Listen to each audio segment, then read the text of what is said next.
Medyo! Hindi ako nagmamadali! Makapaghihintay ako! Mahaba ang oras para sa akin! Pero ikaw, oras ang kalaban mo! Alam kong hindi mabigat ang tama mo! Pero unti-unti kang mauubusan ng dugot, manghihina ka! Hindi ka makakalayo sa lugar na ito! Tayo lamang dalawa na rito! At wala kang maaasahan tulong!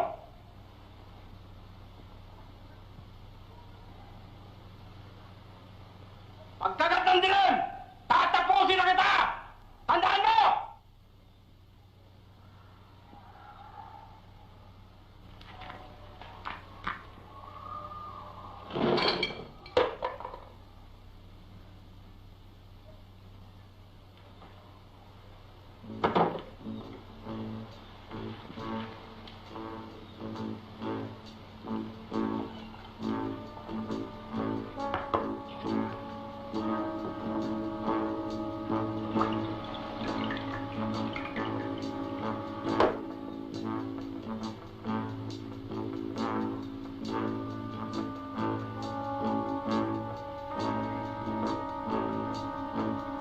Oras na, Medyo! Alam mo, hindi lamang salapi ang dahilan kung bakit gusto kitang patayin. Ang totoo, gusto ko rin masubukan ang aking kakayahan. Dahil marami nagsasabi ng ikaw daw ay magaling at mabilis. Bueno, Medyo! Umanda ka na!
Malaki asyong...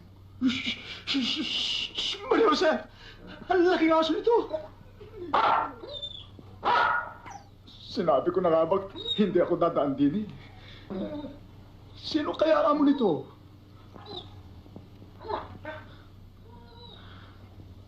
Aso, hindi tayo magkaaway. Kaibigan mo ako. Mabuti akong tao. Maaari ba? Paraanin mo ako? Hinihintay ako ng misis ko eh. Dahil dito, gusto mo? Alcid! Pagsiya, Joseph! Nagalit yata. Paano ba ito? Saan kaya ako dadaan? Mabuti ang tao, aso. Kung ayaw mo papadaanin dyan, dabalik na ako. Iniintay ng misis ko ito, Alcid. Tula ako sa kabilang ibayo. Tula. O sige, babalik na ako kung ayaw mo. Ay, salamat.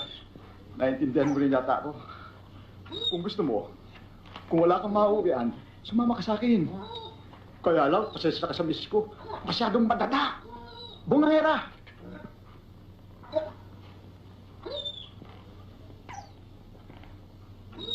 Ha? Ano ka mo? Ano ba talaga ang gusto mo? Bakit hindi ka magsalita? Aso ko nga pala. Ano gagawin mo? Teka muna, ano ba bang tinutulak? Magsalita ka nga. Tulak ka ng tulak eh. Aray ko eh. Ano ba naman? Saan mo pa naman akong dadalhin? Aray ko eh. Bakit? Natulak ka ng tulak eh. Aray ko. Naku, pinangalan kami. Gusto mo na ka. Naku, saan ba akong dadalhin? Naku, ako sa San Francisco, San Juanico. Ang kamay ko, pinangalan ng demonyo. Naku, saan ba ako dadalhin? Saan ba ako dadalhin? Saan ba ako dadalhin na aso ka? Ano ba talaga gusto mo?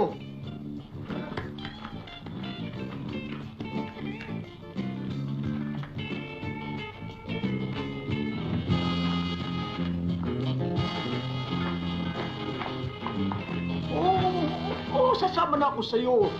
Sinabi ko na sasama ako sa'yo. Huwag mo lang pangalin ang kamay ko. Kamay ko.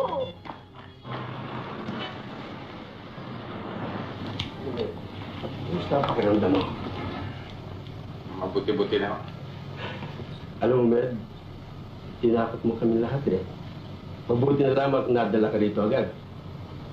Isipin mong 5 unit na dugo ang isinalin sa'yo nung ikaw operahan. Baka hindi mo nalaman 5 araw ka na narito. Medyo si Berino. Hindi pa niya alam ang nangyari sa'yo. Dahil sa nung ikaw ay operahan, nagdalang isip ako. Kasi sabi ng doktor makakaligtas ka. Kaya minabuti kong huwag nang ipaalam sa kanya. Mabuti na naroon sila at si May tiyak na ligtas. At pati nga mga pahayagan, hindi ko na ipinagbigay alam. Salamat ka, Major. At tungkol naman sa aso mo si Jabar, mula nung daling ka dito sa ospital, ayaw na umalis. Nalis si baba. Pero pinakakain naman ng hardinero. Amen. Si Rocket at mga kasama natin, narin sa labas. Gusto ko raw nilang makita. Sandali lang, ha?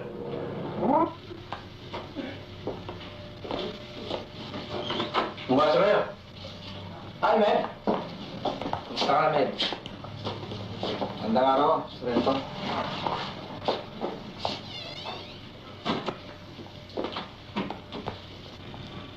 Maraming salamat, Sir Roque. Si Mang Med naman. Salamat eh. Ako kung dapat na magpasalamat sa inyo eh. Dahil sa hindi pa ako nakagaganti ng malaking utang na loob sa tulong na ginawa niyo sa akin. Butot balat na ako noon eh. Kung hindi niyo ako tinulungan, siguro patay na ako. Tingnan niyo, Mang Med, oh. Ang linis-linis na. Wala na yung marka ng turok. At saka isa pa kung hindi naman dahil sa aso niyo si Dabar, hindi ko kayo matatagpuan. Siya nga pala, Med. Sabi ng chief, magpagaling ka na gusto. At tungkol naman kay Vic, natanggap na niya report ko.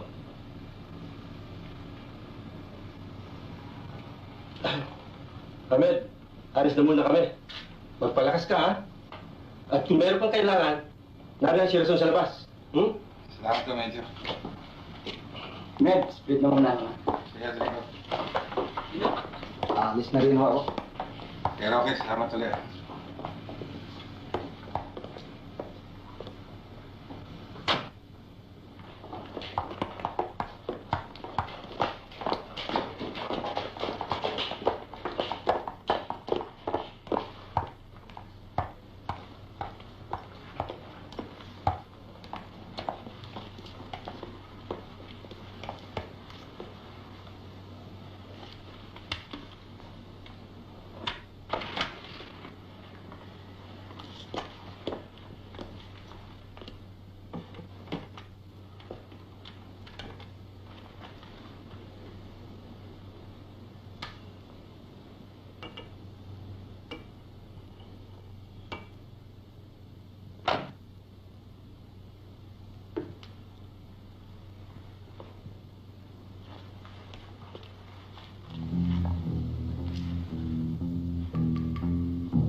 Sobra na ang nangyayari ito. Pati sa ospital, hindi nililibayan ang ating mga tauhan. Ngayon lamang nangyayari ito sa history ng Police Department na tayo sinusugod. Hindi na si Medjibilio kung hindi ang integrity ng buong departamento ang nakataya. Wala lamang tayo ebidensya. Pero alam natin kung sino may kagawa ng lahat na ito. Come in! Si Medyo nawala sa ospital. Ano? Eh kasi hindi ko naman ho akalain na gagawin niya yun. Nagpabili lang ho sa akin ng soft drinks. Pagbalik ko, wala na ho siya. Anong kanin mga tao kayo? Bakit hindi niyo hinanap? Kailangan po namin medyo. Ang katunayan nga ho, hinalugog na namin ang buong ospital. Pati na nga ho yung hardinero nag-aalaga kay Jabar, ay pinuntahan na rin namin. Pero pati si Jabar ho, nawala.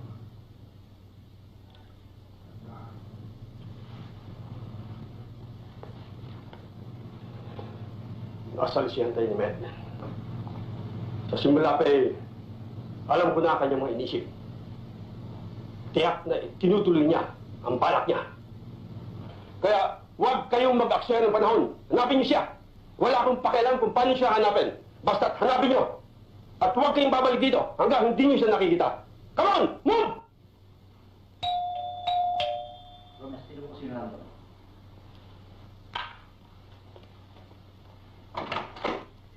Oh, bakit? Sir, binisan man ho kami eh.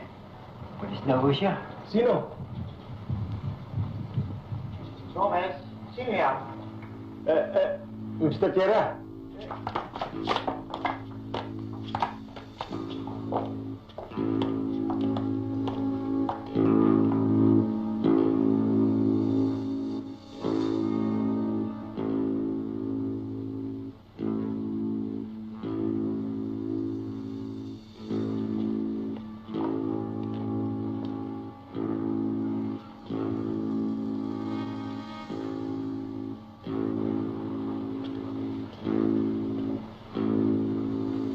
Sino ka? At anong ginagawa mo rito sa pamamahay ko? Hindi mo ako kilala. Ako si Media Villo. Medjavillo? Ako ang taong linigyan mo ng kalahating milyong pisong gantimpala sa ulo. Kaya ako narito dahil sawang-sawa na ako sa katatago. Hindi ko alam kung sino mga kaibigan ko o sino mga kalaban.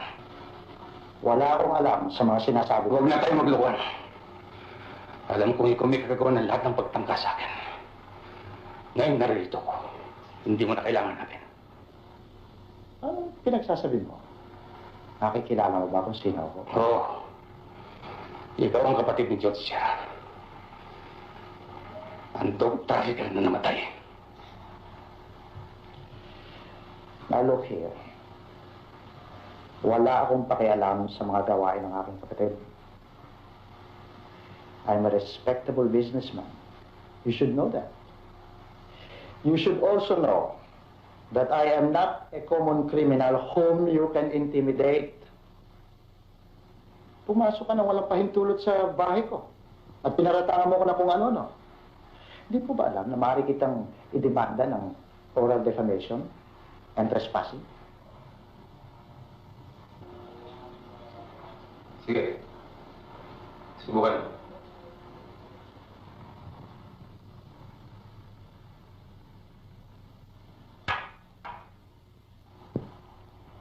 Get out of here, you dumb cop. And if you know what's good for you, you better forget what you said. Dahil sa wala akong interest kung mabuhay ka o mamatay. Why should I care what happens to you? You, a mere cop. You want me dead? Thinking I killed your brother. Yet I tried to save him. Although I wanted so much to push him. Yes, it crossed my mind. I wanted so much to push him for the many people he was killing every day. For the many parents he drove to despair. And for the many innocent kids he sentenced to a living death.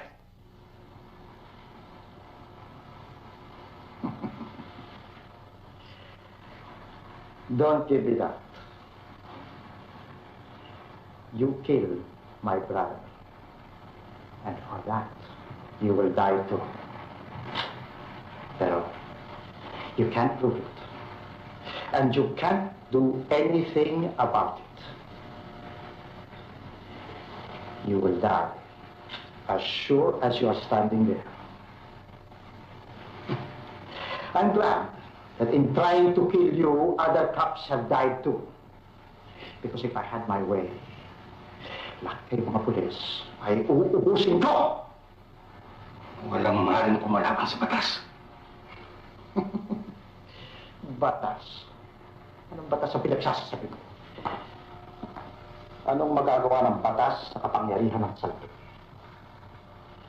Get this through your thick skull. The law can never touch the powerful. No man is above the law. And you'll find it out sooner or later. Get out. Get out of my house! I'll get out. But I'll prove you behind all these killings. I don't know when, where, or how. But I'll prove it.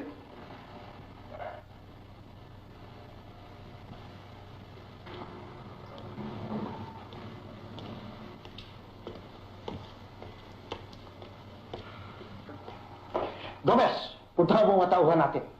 At pagbalik mo, gusto kong ibalita mo sa akin na patay na siya! Maasahan niyo, Mr. Kira.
Nakita ko sa medyo video kayo na lang.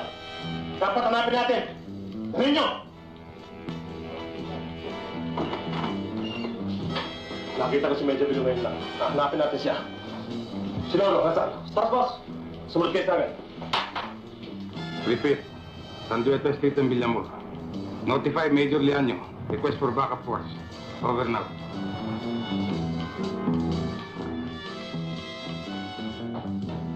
Kumana yan!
lamang natin nalaman kung gaano kalawak at kahigpit ang hawak ni Mr. Chera sa drug distribution.